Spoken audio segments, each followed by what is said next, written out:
ndashaka kuvuga ngo ntugakengere ico ufise. Kimwe mu ngorane dufise kandi tugira cane mu bizera nuko abantu b'Imana bakengera ico bafise.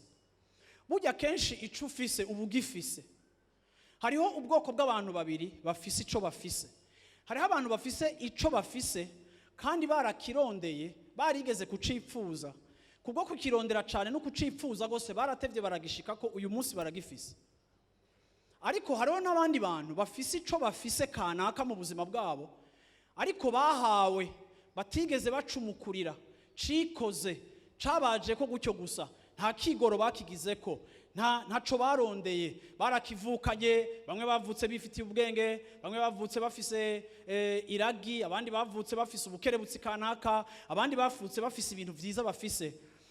Abantu benshi uyu munsi ahantu Satani ariko araduterera, Satani ariko adutera afatiye ku vy'Imana yamaze kuduha, ariko kuko twamaze kubironka canke twabivukiyemo canke ko tubifise canke ko tubifise mu bushobozi, tukabikengera, tukabibona nk'ibisanzwe. Igihe abasuma bameze nka Yakobo bobo babiraba bakavyipfuza.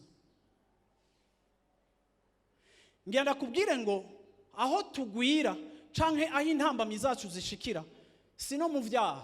Uyu munsi muri kino gitondo ngenda babwire ngo abantu biyeguriye Imana turengera urugezo rwo kuraba ivyaha. Chapitre yo kuraba ivyaha n'amabwirizwa tugomba kuyirengana tugashika handi hantu tunagera aho n'ibintu bimwe bimwe atari ivyaha kubwo kujana n'Imana twebwe tubibona nk'ivyaha.